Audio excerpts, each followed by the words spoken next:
Саша, ему, по-видимому, отвечать на вопросы ему можно, кого-то взял, он сюда спокойно. Там смысл-то ему, наверное. Там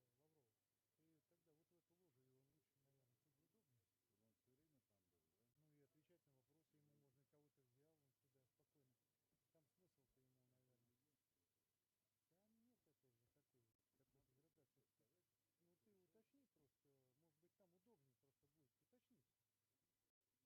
этой же такой градации. Ну ты уточни просто, может быть там удобнее просто будет уточнить. Покажите, пожалуйста, результат.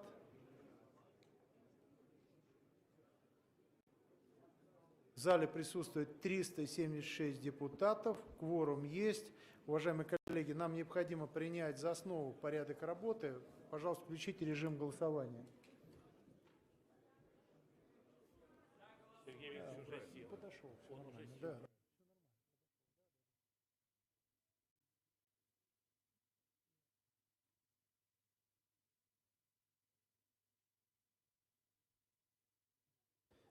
Покажите результат.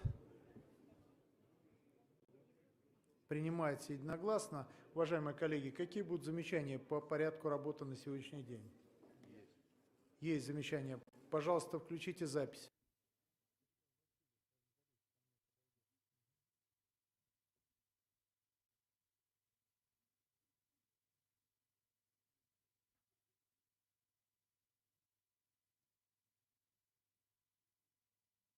Покажите список. Синенко Александр Юрьевич, пожалуйста.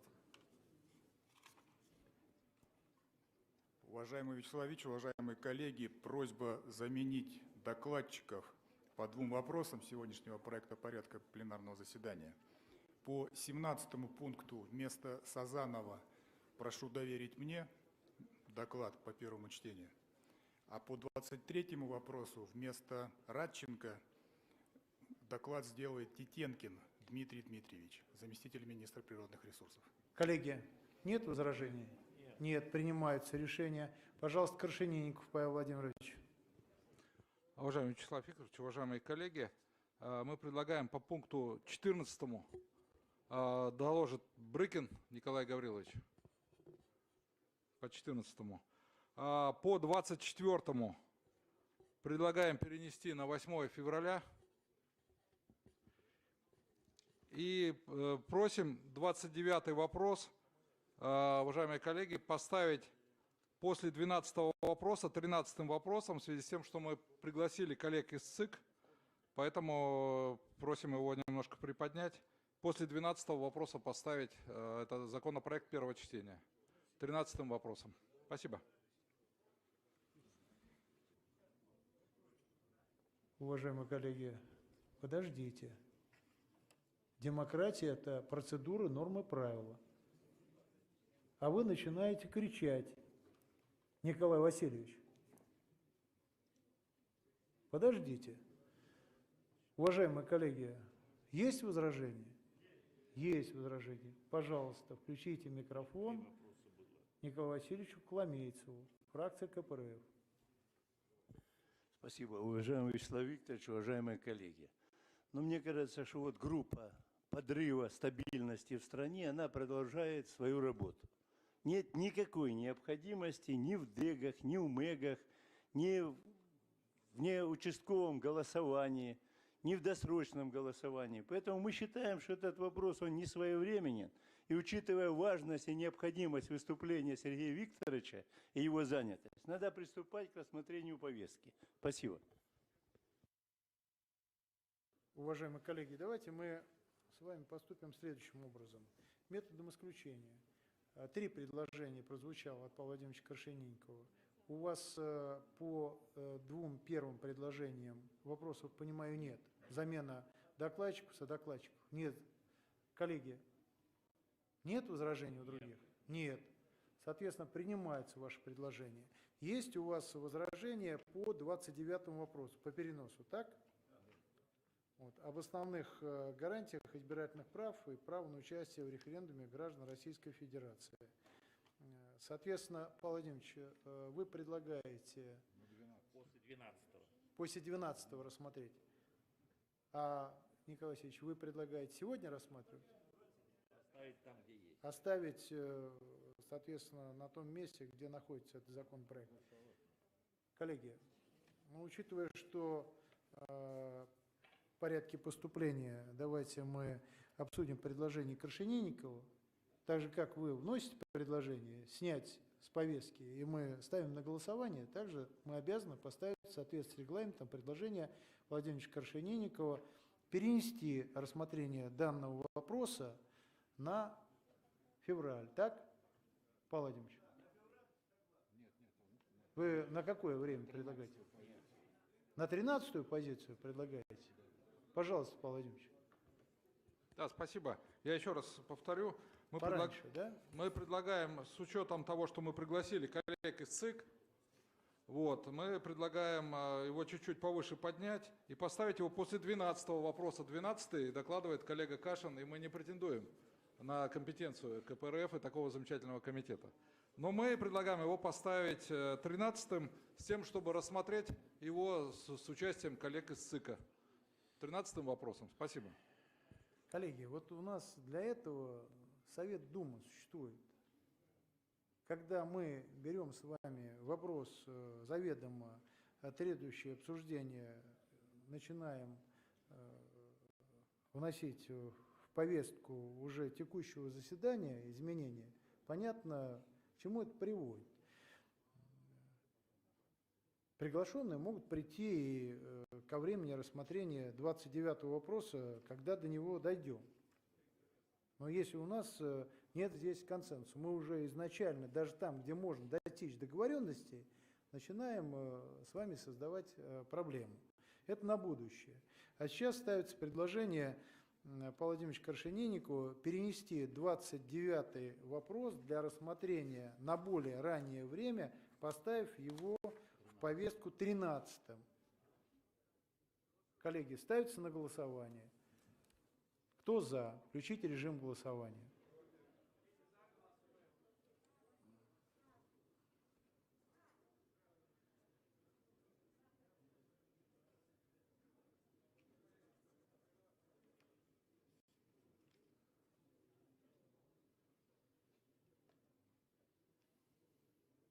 Покажите результат. Принимается решение. Вопрос передвигаем на позицию под номером 13. Пожалуйста, Парфенов Денис Андреевич. Уважаемый Вячеслав Викторович, касательно того же 29-го вопроса, считаем, что дистанционное электронное голосование все-таки вызвало достаточно серьезный скандал в сентябре минувшего года. И тем более, что оно увеличивает разрыв между формальными результатами выборов и реальным мнением граждан. А это особенно важно в условиях, когда международная напряженность и политическая власть должна опираться на крепкую социальную базу.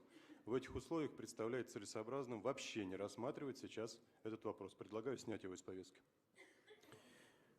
Уважаемые коллеги, давайте заслушаем мнение профильного комитета. У нас по данному вопросу, Павел Владимирович, вы профильный комитет представляете, да? Пожалуйста. Это тот же вопрос, который мы только понятно, проголосовали. Понятно. Но опять-таки в соответствии с регламентом мы обязаны запросить ваше мнение. Да, спасибо. У нас все документы готовы, комитет прошел. В соответствии с регламентом мы его поставили сегодня на заседание. Спасибо. Павел Владимирович, а приглашение экспертов вы планируете, специалистов, кто мог бы ответить на вопросы, если они будут? Да, придут коллеги из Центральной избирательной комиссии, поэтому готовы отвечать. Спасибо. Это очень хорошо. Уважаемые коллеги, ставится на голосование предложение снять с рассмотрения вопрос, который у нас был перенесен на 13-ю, передвинут на 13-ю позицию о проекте федерального закона, внесении изменений в федеральный закон об основных гарантиях избирательных прав и права на участие в референдуме граждан Российской Федерации. Комитет возражает против снятия его с рассмотрения. Пожалуйста, включите режим голосования.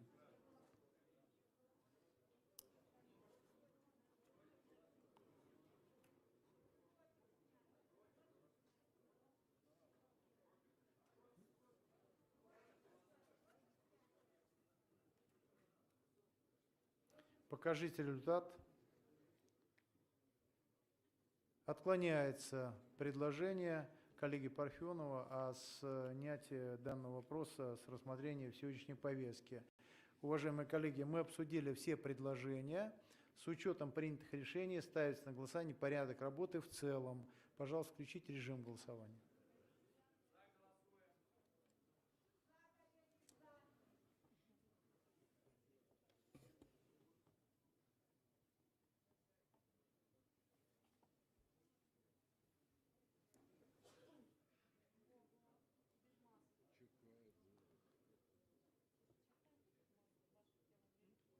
Покажите, пожалуйста, результат. Принимается порядок работы на сегодняшний день в целом. Уважаемые коллеги, у нас первый вопрос, который мы рассмотрим в рамках повестки сегодняшнего дня. Доклад.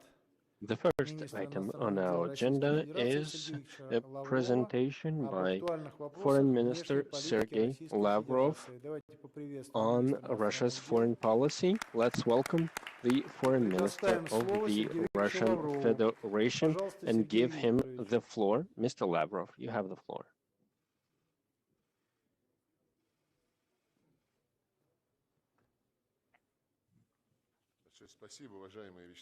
Thank you so much, Mr. Volodin. Distinguished MPs, members of the State Duma, thank you so much for inviting me to this government hour. Close contacts between the diplomatic service and the Federal Assembly carry on, despite all the challenges we face with the coronavirus. I had a meeting with the Federation Council earlier, and I'm looking forward to engaging in a conversation with you on foreign policy. At the Foreign Ministry, we attach special importance to understanding what you aspire to and what you're looking at, what subjects you're working on. You are aware of the public opinion because you are in touch with your constituents. We are seeking to create and to ensure security and to enable our country to develop and to advance. We have stated this goal in the foreign policy concept that was approved last year, and of course, we will also include it in the updated foreign policy concept as we complete our work on this document. The international developments and the way we look at them in terms of what the President has been saying on our foreign policy priorities. You heard this all, and the President spoke at the Foreign Ministry Board, at the expanded meeting of the Defense Ministry Board, and during other statements and remarks. The world is changing, and the international system of international relations is changing. The historical West still refuses to accept the fact that we need to build a more democratic, multipolar world order and move away from a model with a single power and a unipolar world order. Still, they are trying to secure unilateral advantages without taking into consideration the interests of others and disrespecting the laws of other countries. Washington and its allies is imposing on the international community its own vision of the international architecture and calls it a rules-based world order. And as part of this concept, the West has monopolized the right to ignore universal multipolarity as set forth by the United Nations. This undermines international law and the multipolar model of international relations, while countries with an independent foreign policy, above all Russia, the People's Republic of China, they are trying to punish these countries by using various disastrous tools like sanctions, denigrating in the media space, provocations by intelligence services, and so on. The United States and its allies have abandoned diplomatic rules and culture and have been seeking to undermine our countries through unilateral sanctions, as well as by increasing and stepping up their pressure, including military pressure on Russia. They are holding military maneuvers and exercises along the Russian borders. They're trying to draw Kiev into their world and to push Kiev to commit provocations against Russia. Against this backdrop, we are hearing demands to stop holding exercises on our own territory, while we have an undisputable right to hold exercises on the Russian territory. We have got used to this kind of treatment. We, of course, will be proactive. Of course, this runs counter to the principle of equal and indivisible security. In December 2021, we delivered to the United States and NATO and made public draft treaty between Russia and the United States on security guarantees and a draft agreement on security for Russia and NATO. This is a package, as we have explained on a number of occasions, and this package is designed to provide Russia legally binding guarantees, security guarantees. On January 10 in Geneva, we discussed this initiative with the United States. On January 12, we had a meeting with NATO in Brussels, and then there was a session of the OSCE when the Russian representative also talked about these documents at the OSCE. So we transferred these documents to NATO and the United States. On January 21, at the request of our American colleagues, we had talks with the U.S. Secretary of State, Antony Blinken, and he reassured us, and we do hope that they will fulfill these promises to submit written response, paragraph by paragraph, on these documents, and we're expecting to receive this response this week. And building on that, working with our colleagues from other ministries and agencies, we will consider further steps.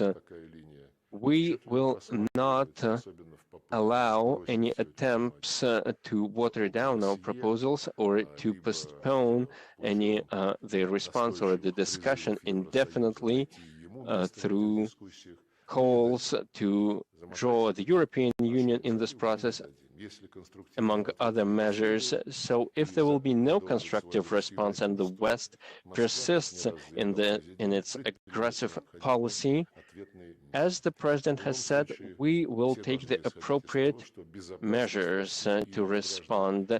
We proceed from the premise that Russia's security is a top priority, and we will ensure it no matter what.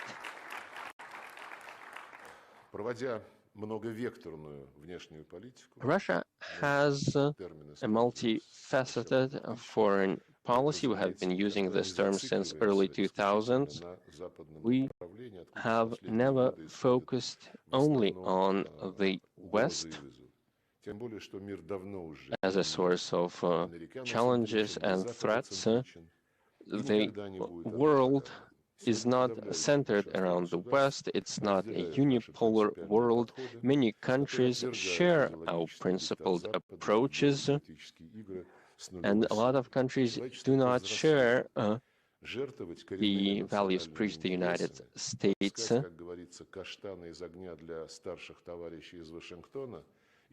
So many countries are not willing to toe the line drawn by the United States.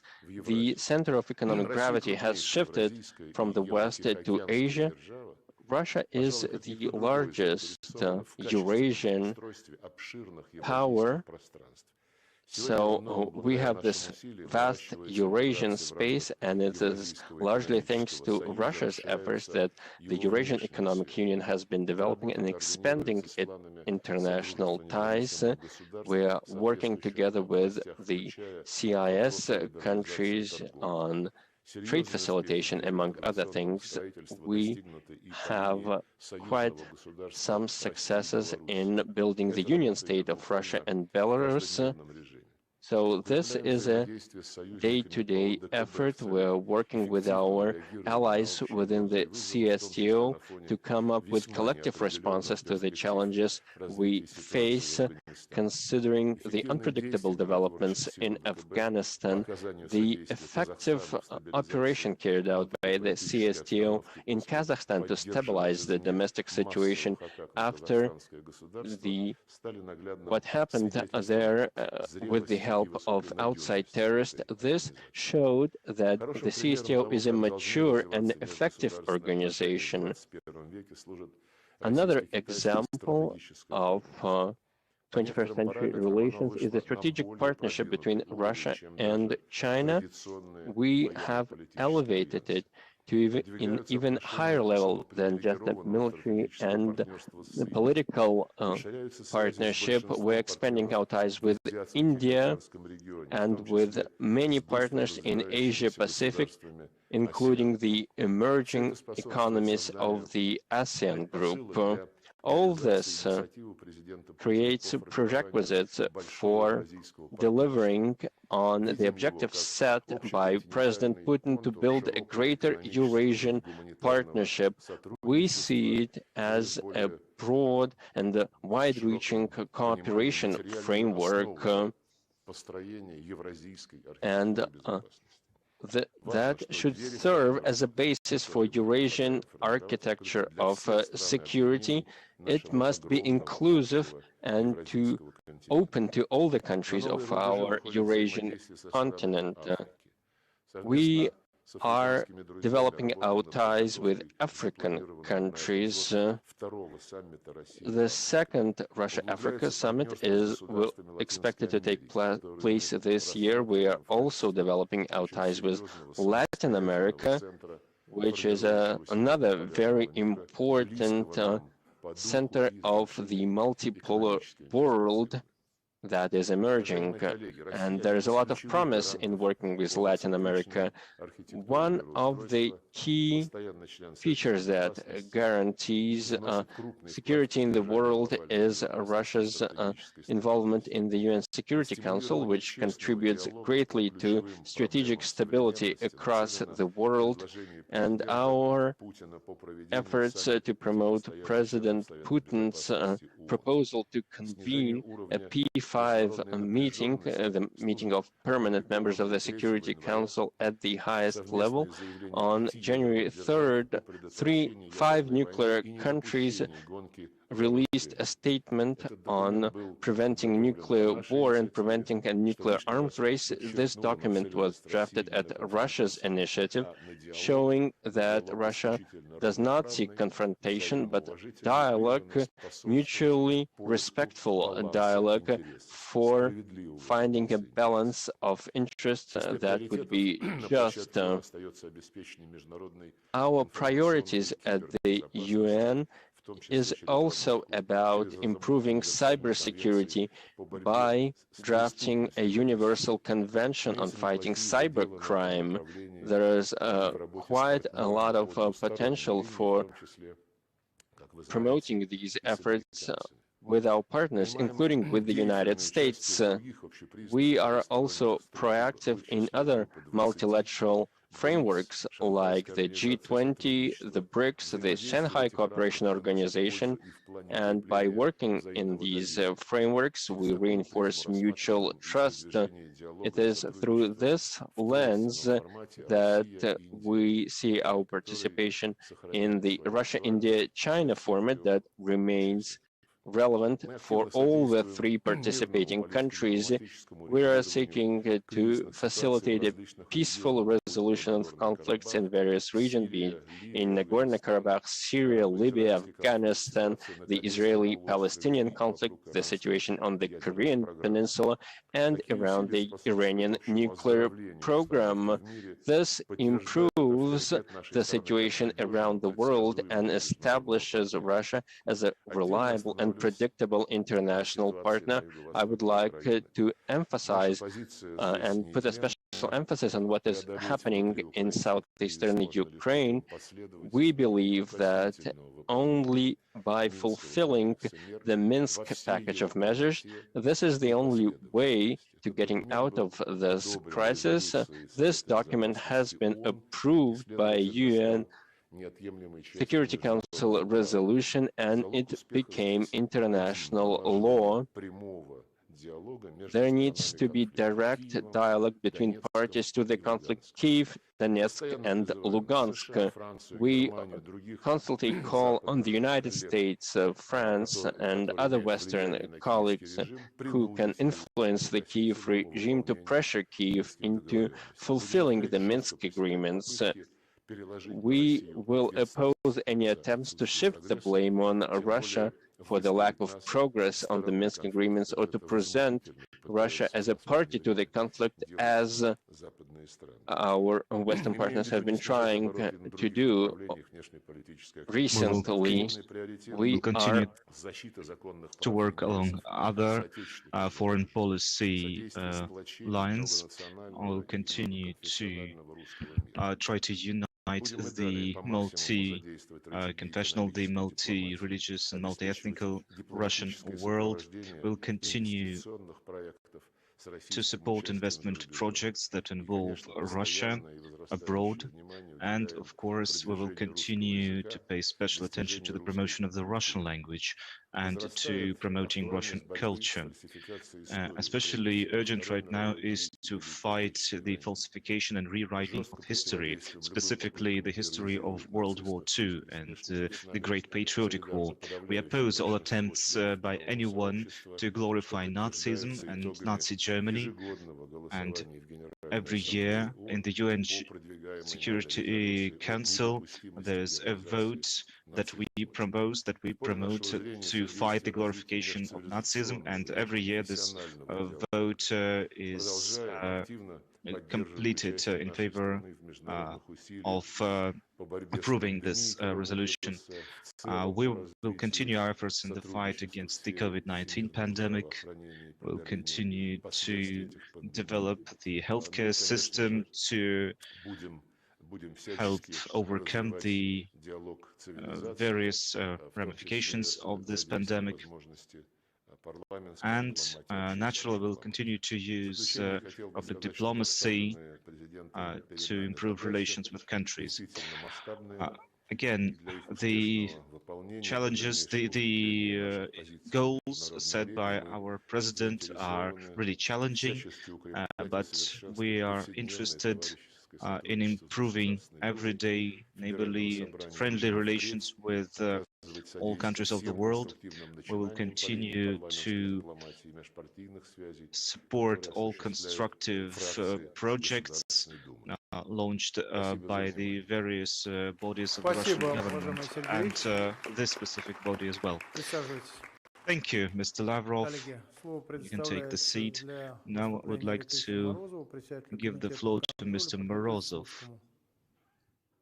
And please have Mr. Slutsky prepare. He will be the next one after Morozov.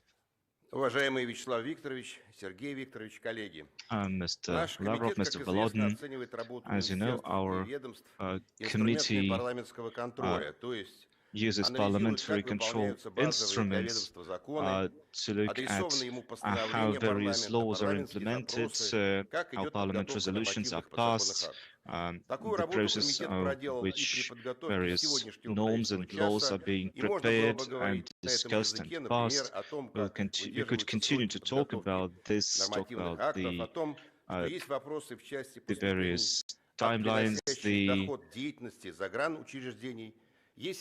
the issues such as money coming from various projects involving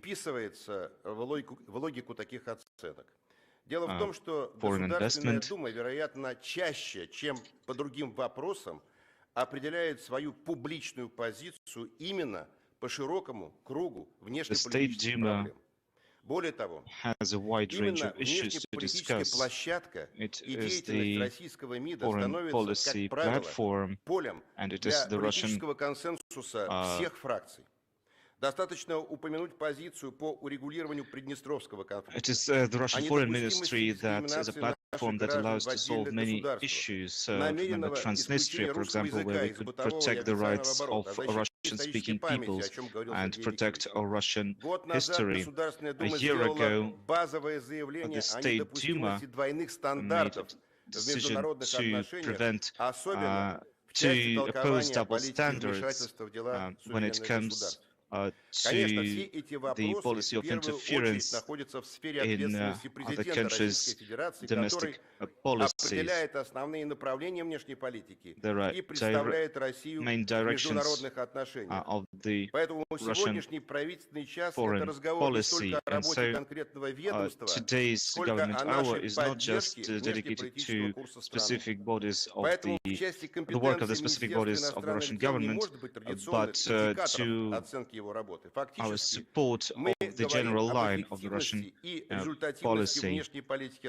We're talking about the effectiveness of the Russian foreign policy, about the increase in its influence on various processes in the world, the level of its support by the Russian people.